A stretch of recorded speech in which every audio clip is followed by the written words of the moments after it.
Pamiętam, jak dawniej jacyś rodzice opowiadali, co już mieli starsze dzieci niż moje i mówili właśnie o mami taksi, o daddy taksi, tata, mama, że tylko non-stop wożą gdzieś tam. No i tak się, wiecie, no śmiałam się, no tak niby żartobliwie to wszystko było. I jak to mówią, kto się śmieje, to się śmieje ostatni. Proszę bardzo, jestem i ja. Wiecznie za kółkiem, wiecznie w drodze. Mamy taksi jestem.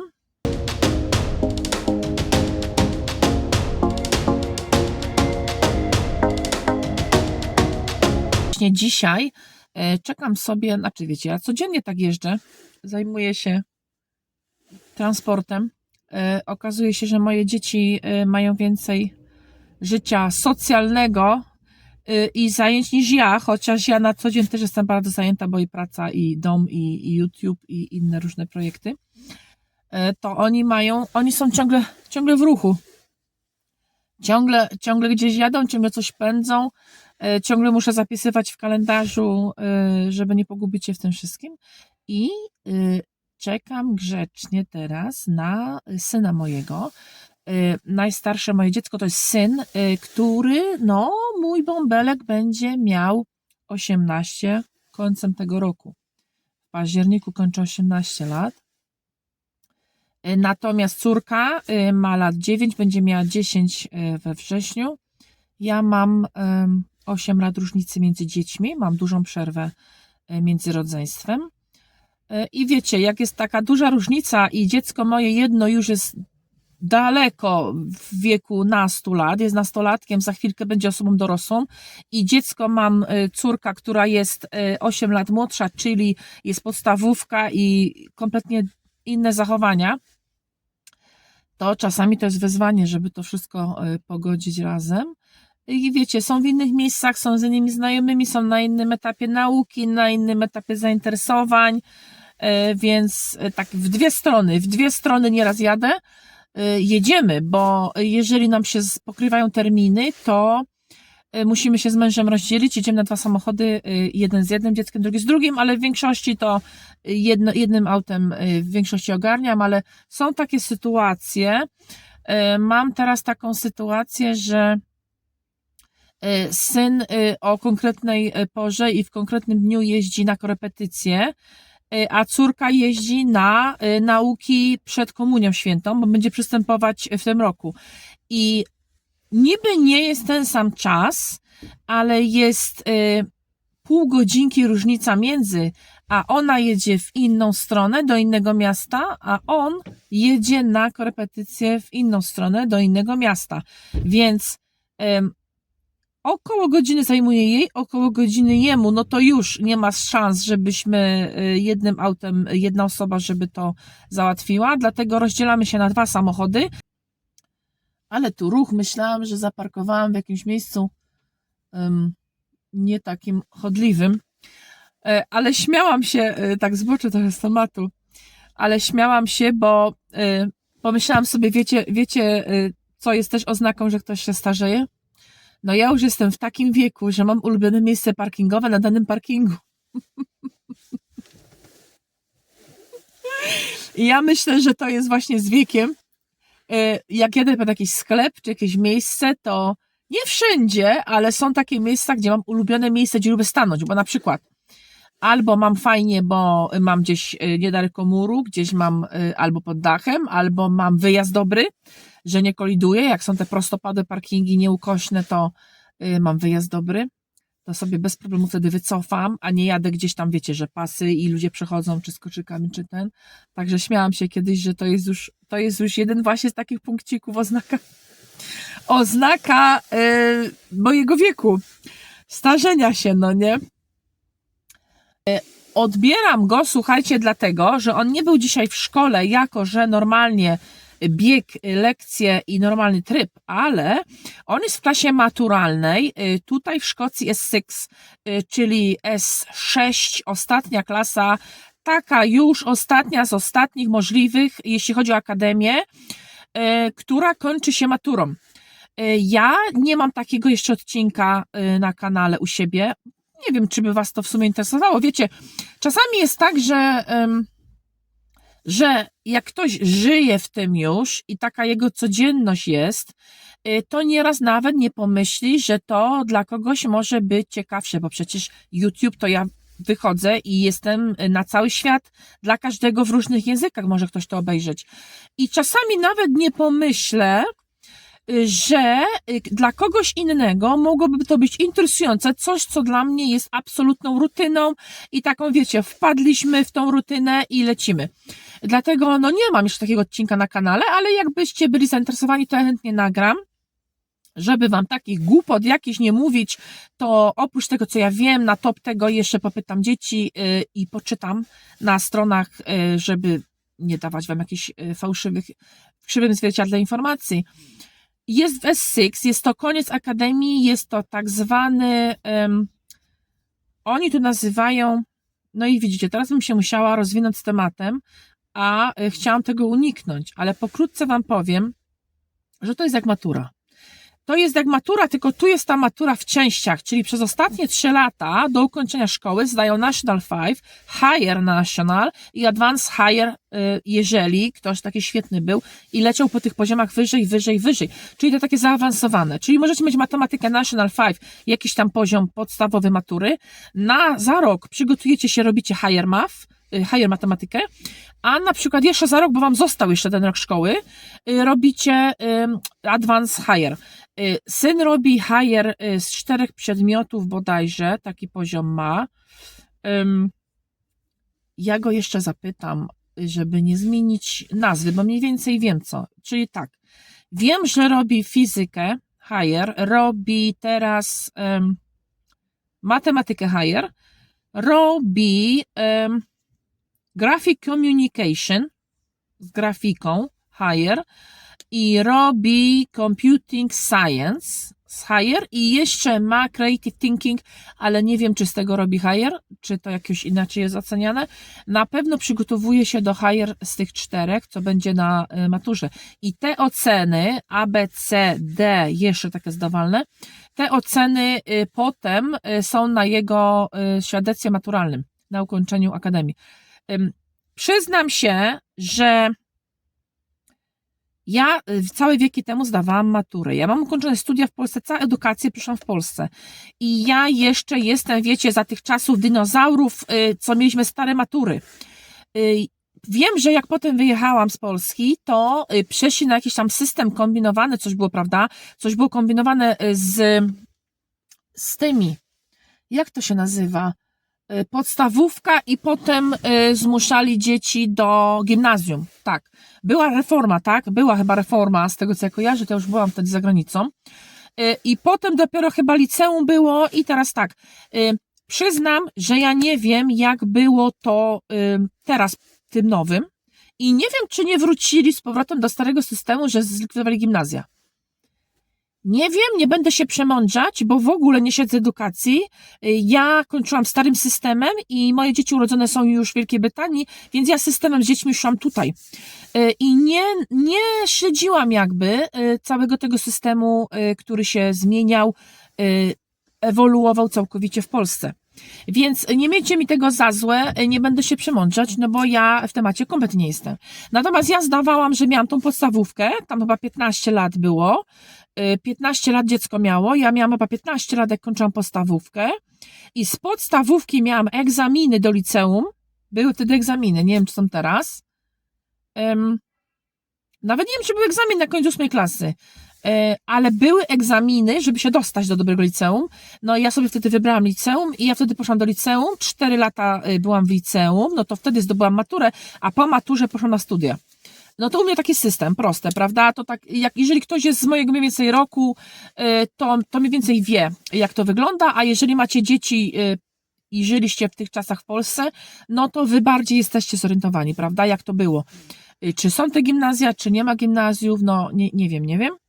I tutaj jest właśnie tak, że dziecko w wieku 16 lat już może odejść i kończy tak zwaną tą obowiązkową edukację, tą edukację państwową, która jest nadzorowana przez Ministerstwo Edukacji. Czyli taką edukację obowiązkową w sensie, że na przykład jakby dziecko nie chodziło nigdzie do szkoły, to będą was gnębić listami, tak jak w Polsce na przykład, że dziecko musi chodzić do szkoły. obowiązek totalny, to jest bodajże do 16 roku życia dziecka. Mój syn kończy 18 teraz w październiku, czyli on już jest 2 lata w akademii, został dłużej niż to minimum wymagane do 16 roku życia. Chciał i został. I tak właśnie mają, że jak dziecko chce zostać, to maturę sobie zdaje w akademii. Jeżeli nie chciał zostać w akademii, nie chciałby zostać w akademii, to bodajże 16 lat, idzie sobie, pomyka sobie, czyli już nie ściga go Ministerstwo Edukacji, obowiązek szkolnictwa, zanim się już nie wlecze i teraz po prostu jego wola jest, robi co chce.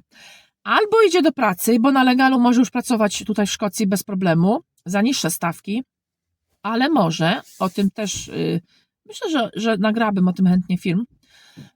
Natomiast większość tych dzieci idzie do koledży, czyli w wieku 16 lat odpadają z akademii, idą do koledży, więc te kolejne 2 lata, do których mój syn się przygotowywał i zdaje maturę teraz, te dzieci, które sobie zrezygnowały już po 16 roku życia i odeszły, one idą do koledżu.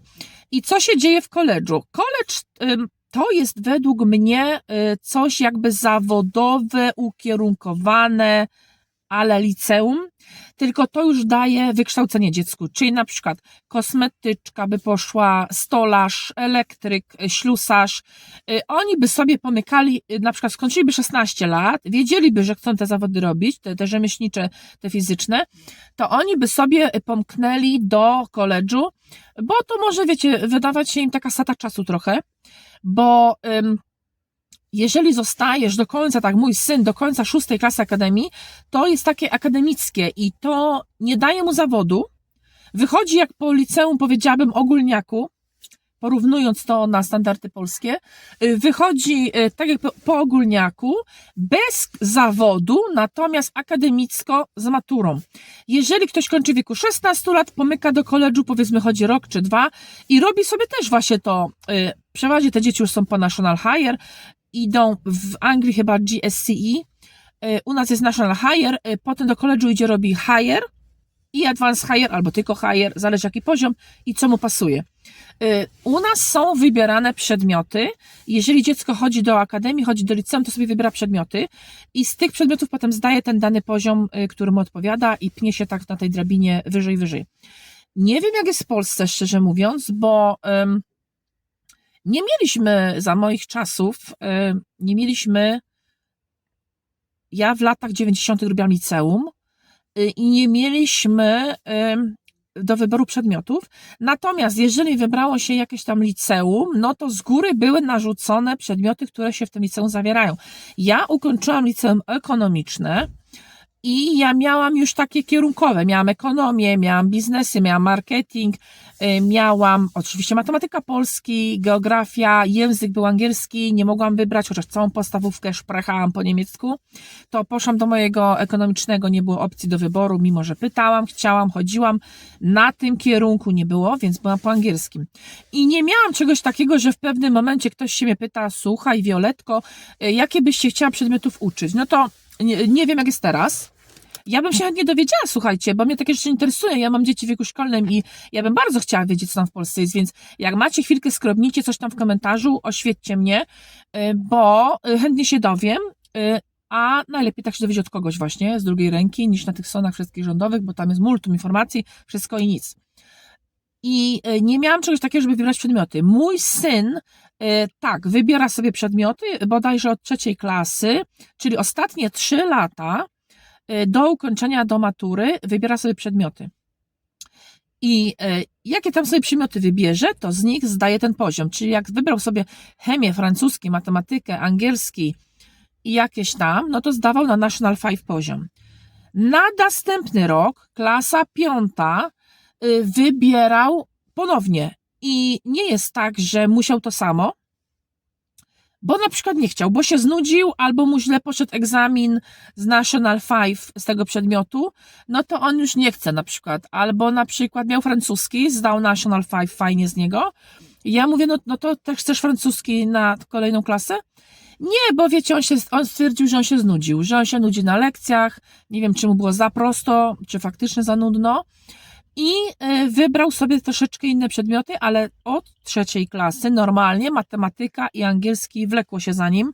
I 3., 4., 5. na pewno miał. Odrzucił francuski. Poczekajcie, bo pisze do mnie, muszę mu odpisać. Tak, to był mój syn. Mówił, że idzie sobie po lunch, bo mam go odebrać i on już będzie po lunchu, to już wiecie, nie musiałam przy garach stać, bo on sobie kupi jedzenie na wynos i pojedziemy teraz do domu, bo ja już, czekajcie, niech zerknę na czas. Za ponad 2 godziny, niecałe 3 mam do odbioru córkę z podstawówki i ona ma akurat dzisiaj zajęcia dodatkowe, to muszę z powrotem jechać zaraz po szkole z nią, to wtedy jakieś jedzenie znowu będzie ona miała inne.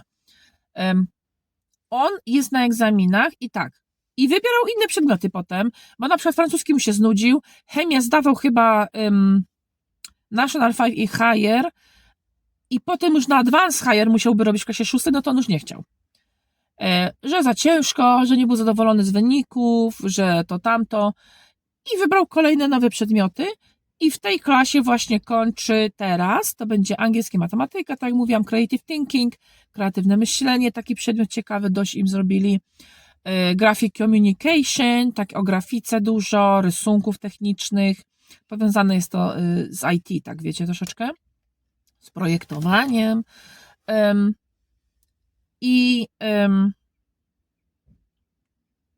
czekajcie, bo się znowu pyta coś.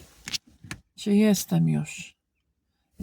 Najpierw się pytał, że idzie na lunch, mówił, a teraz się pyta, czy w ogóle jestem już, bo może myślał, że jeszcze nie przyjechałam, ale ja sobie przyjechałam wcześniej. I teraz takie przedmioty zdaje właśnie, że jeszcze do tego ma fizykę, higher, bo on od początku po prostu lubił takie ścisłe przedmioty, te wszystkie, one wchodzą w sekcję science, te wszystkie fizyka, chemia, one wchodzą w science i on w sumie, odkąd pamiętam, to on się trzymał tych przedmiotów, lubi je po prostu i z tego powodu wybrał. No idzie mu różnie, z niektórych mu idzie lepiej, z niektórych gorzej, ale w tej tematyce się kręci i teraz jakby chciał jakiś college czy studia, to też będzie to związane, myślę, z tymi przedmiotami właśnie, bo to jest jego kręg zainteresowań. I on właśnie dzisiaj, odbieram go, dzisiaj ma bodajże higher fizykę, próbne tutaj, pamiętam, że w Anglii jakiekolwiek próbne egzaminy, to się nazywały mocks, tutaj mocks exams, tutaj się nazywają prelims. Prelim exam są to egzaminy próbne, które są w styczniu, a matury zaczynają się końcem kwietnia i calutki maj. I on na prelimsy, czyli na te próbne egzaminy maturalne, ma w styczniu 2 tygodnie wolnego. To jest tak zwane study home, study living i on nie chodzi wtedy na normalne zajęcia szkolne, tylko wtedy jak dane dziecko ma grafik, rozpiskę swoich egzaminów, to pokazuje się tylko na tych egzaminach. I on miał kilka dni wolnego, uczył się, bo kiedyś miał matematykę, dzisiaj ma fizykę, i on miał dzisiaj próbne tą fizykę i ciekawe jestem, jak mu poszło. Był od samego rana, chyba idzie już tam.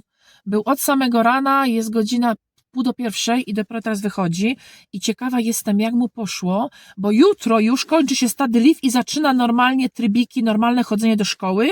I tak już będzie do samego końca, aż do końca kwietnia, kiedy zacznie te konkretne już matury. Prelimsy, egzaminy próbne układane są przez nauczycieli, przez szkołę. To nie są narzucone z góry z edukacji, bo natomiast już te higher, te advanced higher, national 5 są narzucone z edukacji i one są odgórne dla całej Szkocji. Idzie i ciekawa jestem, czy on się pozwoli filmować. Bo on wie, że jestem na ulubionym miejscu, on już mnie namierzył, bo on się może nie zgodzić filmować, zobaczymy.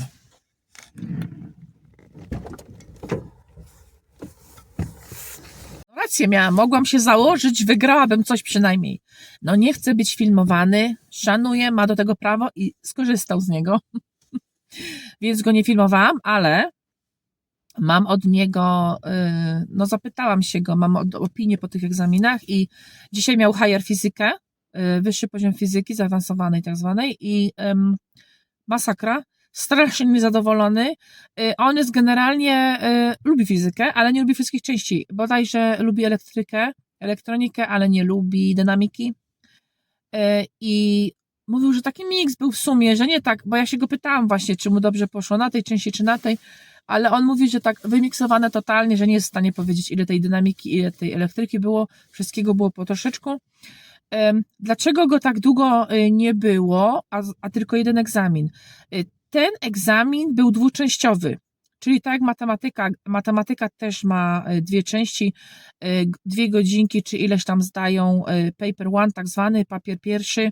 Jest to w matematyce bez kalkulatora, a druga część mają króciutką przerwę bodajże i potem skakują na kolejne siedzenie na egzamin. Jest to z kalkulatorem część. Ta część z kalkulatorem lubi być trudniejsza, bo wiadomo, ma ktoś sprzęt, kalkulator do obliczeń, to jest to bardziej zaawansowane wtedy, bo wierzą, że poradzi sobie z kalkulatorem. No a dzisiaj fizyka, próbna fizyka, te tak zwane prelimsy. No i mina nie tęga, spuścił głowę i mówi masakra. Miał też 2 części. Miał pierwszą część, mówił paper one, pierwszy egzamin z fizyki miał dzisiaj od rana, od 9:00. Ze 2 godziny to trwało pewnie.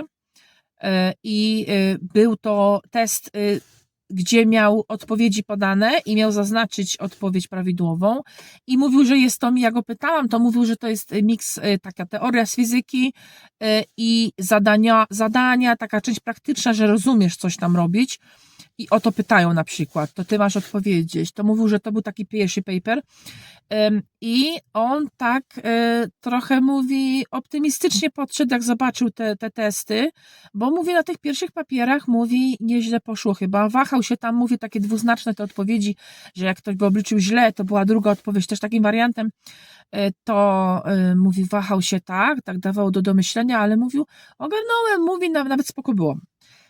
I przeżył szok, zderzenie ze ścianą na drugich papierach, bo twierdzi, że na części praktycznej, wiesz, dzieci zawsze mówią, wiecie jak to jest, że ciężko, że z kosmosu te pytania wzięli, skąd on to wziął.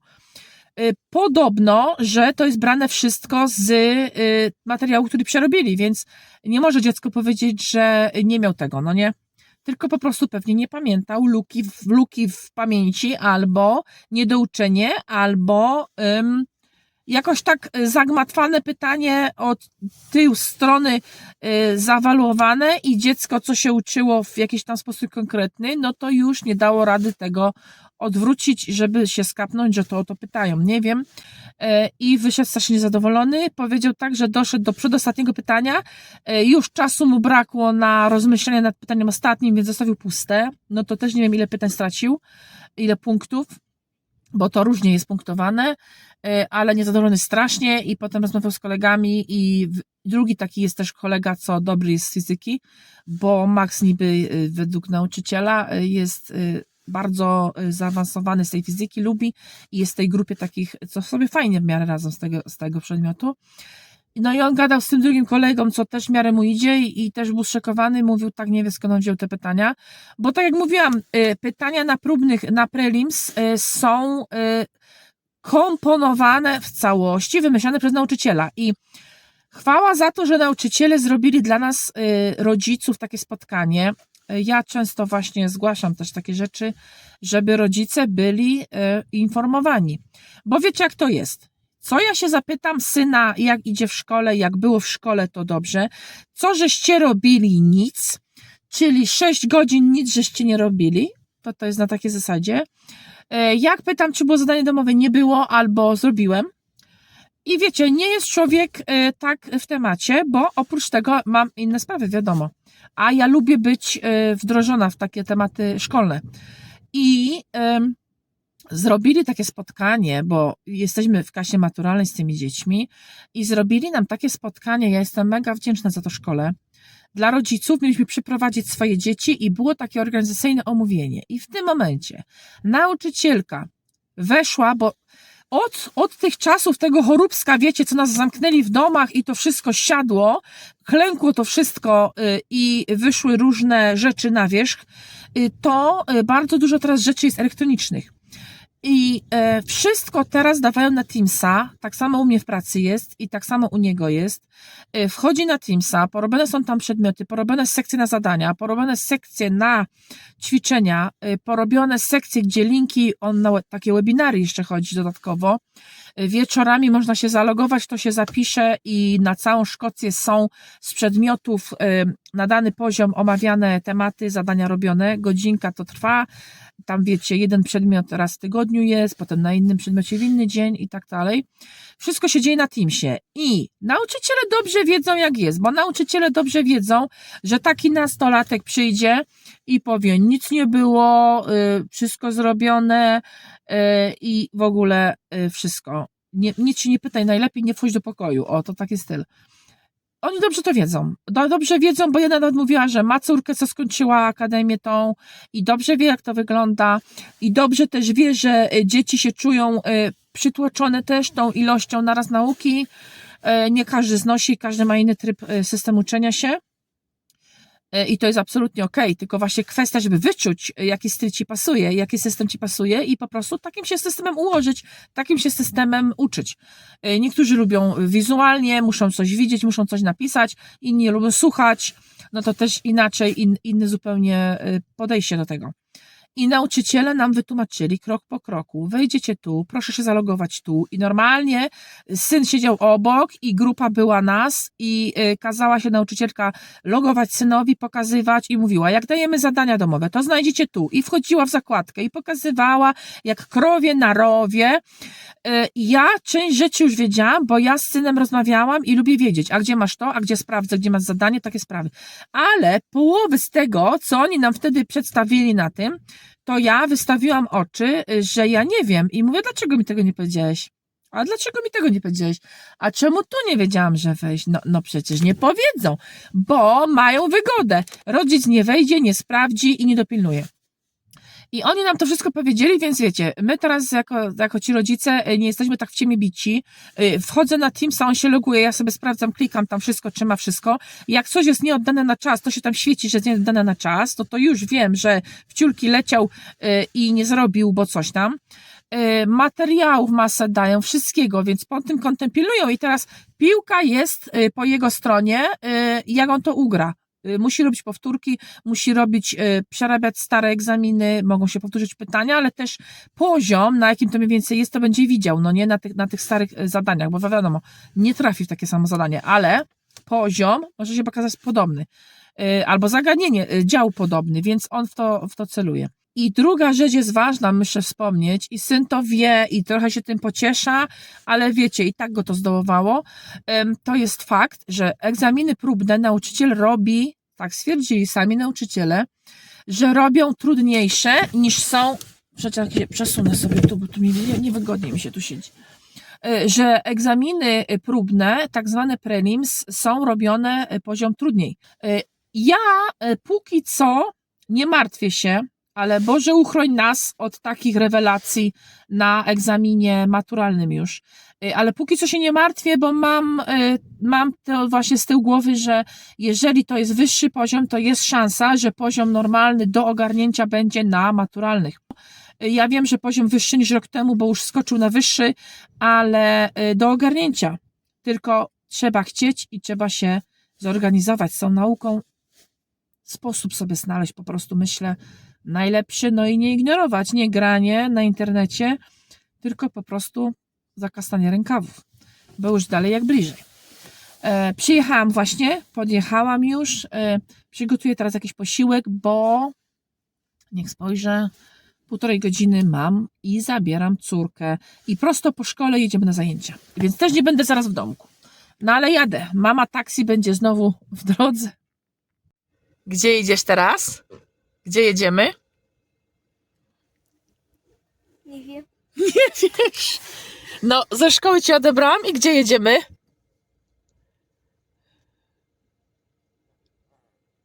Nie udawaj, że nie wiesz. Zaczynasz lekcję pływania, tak? Tamten nastolatek się nie pozwoli filmować, a Amelcia wręcz by się obraziła, jakby mnie nie sfilmowała. Misia była na basenie. Pierwsza lekcja, poziom pierwszy. Zaczynamy od podstaw, zaliczona. I obiecałam rybkę, standardowe fish and chips. Obiecałam rybkę, pokażesz rybkę? Widzą? Misia lubi tylko rybkę, to jest rybka haddock. Muszę sprawdzić, co to za rodzaj ryby na polski. Czy w ogóle da się to przetłumaczyć? Pewnie się da. I Amelcia lubi samą rybkę, nie przepada za frytkami, a synowi zamówiłam z frytkami. To są takie grube fryty cięte prosto z ziemniaka, nie jakieś tam mrożonki. I to jest nasza, twoja w sumie obiad, kolacja, bo już miałaś lunch w szkole, tak? A co miałaś na lunch w szkole? Pizzę. No to miałaś niezły początek tygodnia. I tu rybka, proszę ja was. I mama taksy jedzie do domu, tak? No. Koniec objazdówki. Jedziemy do domu. Już jest ciemno, przyjechałyśmy właśnie po tym całym basenie. Zobaczcie jak ciemno, a wyjeżdżałam, to jeszcze było w miarę. Już tam końcówka dnia jest. Rybka już poszła, zdążyła zjeść w trasie. Na tym kończymy vlogaska. Dziękuję wam serdecznie, że byliście dzisiaj z nami. O, i już mi zgasło światło. Jeszcze raz zaświecę. Dziękuję serdecznie, że byliście z nami. Mam nadzieję, że się vlogasek podobał. Jeżeli tak, to serdecznie wam dziękuję za wszystkie subskrypcje, za lajki. Wymieńmy się energią w komentarzach. No i do następnego, kochani. Do następnego wideo. Wspaniałego dnia wam życzę. Do zobaczenia.